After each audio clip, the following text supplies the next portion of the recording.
Olá, tudo bem? Eu sou Lorena Lima, sou advogada criminalista, especialista em crimes econômicos. Hoje eu vou estar aqui convidando-os a refletir junto comigo sobre um tema que tem sido muito frequente dentro dos processos, que é a apreensão de criptomoedas em investigações criminais.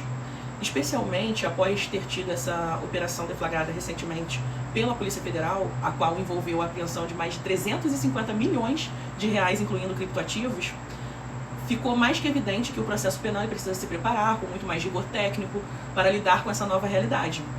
E aqui, a atuação da defesa, ela precisa ser estratégica, você precisa saber tecer uma certa crítica de acordo com aquilo que você está lendo e acompanhando ali, né, do que foi deflagrado como operação. E, além disso, você precisa ter uma fundamentação mais completa possível e atualizada. Então, vamos começar pelo início, né? As criptomoedas, elas são bens digitais de natureza intangível que não estão vinculados a um banco central ou a uma autoridade emissora. O que, na prática, a posse desses ativos está associada à detenção de uma chave privada. E quem detém essa chave detém o controle da moeda. E no processo penal, isso muda tudo, porque a lógica tradicional da apreensão, em que o bem é recolhido e lacrado, não se aplica automaticamente por aqui, porque sem acesso à chave privada não há apreensão efetiva. Uma questão óbvia. E mesmo com acesso, a volatilidade do ativo e a ausência, regulamentação clara, né, uma regulamentação clara e ampla, faz com que a falta de protocolo específico possa comprometer toda a cadeia de custódia e, com ela, a validade da prova penal. Hoje no Brasil, não existe uma legislação própria, né, uma legislação específica para tratar sobre a apreensão de custódia de criptomoedas no processo penal.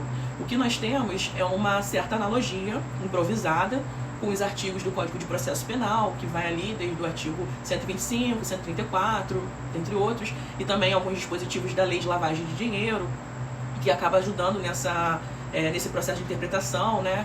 Só que a gente esbarra numa lacuna muito grave, que com a preservação, que assim, gera uma ausência, né, de preservação nesse sentido, e a gente fica se perguntando como que a defesa vai atuar, né, se não há uma previsão legal para o uso de carteiras frias, multiassinatura, auditorias periódicas, ou até mesmo mecanismos de custódia criptossegura. E a ausência desses parâmetros pode comprometer toda a validade da medida cautelar. Com isso, vamos falar sobre o dolo.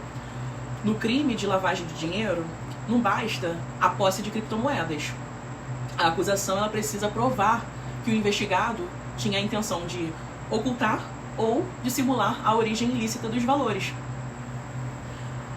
A mera menção de criptoativos por si só não configura crime. Se a denúncia parte de pressuposto de investir em criptomoedas, é sinônimo de conduta ilícita. Ou seja, estamos invertendo o ônus da prova e presumindo a culpa. E isso é absolutamente incompatível com o devido processo legal. Então, assim, vamos tocar num ponto ainda mais sensível, né? Que seria a especularização, que é o que a gente mais vê acontecendo pela mídia, pelos noticiários, né? Quando as operações ali que divulgam apreensões milionárias em criptomoedas, antes mesmo de qualquer sentença, acabam alimentando um discurso de condenação pública. Só que a gente não precisa lembrar, a gente precisa lembrar que medidas assecuratórias não podem se tornar instrumentos de punição antecipada. A defesa técnica ela deve lembrar que o contraditório é indispensável e que o nexo entre o bem apreendido e o crime investigado precisa ser concreto.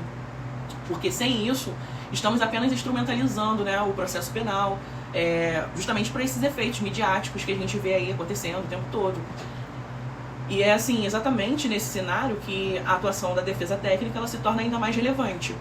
Porque a defesa ela precisa impugnar apreensões sem cadeias de custódia válida, ela precisa requerer uma perícia técnica sobre um vínculo entre o ativo e o fato em si, demonstrar o risco de perecimento de valor, né, o comportamento ali volátil da moeda, pleitear substituições por garantias reais, se for o caso, e também combater generalizações que criminalizam essa tecnologia.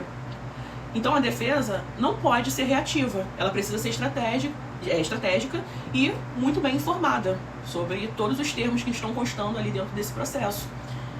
E criptomoedas não são um problema, né? O problema é o improviso. A atuação da defesa técnica nesse contexto, ela não é apenas desejável, ela é essencial, porque quem não domina a linguagem dos novos tempos corre o risco de perder o controle do processo penal. Bom, muito obrigada.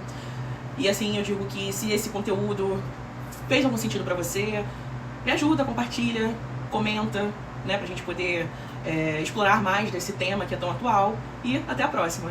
Obrigada.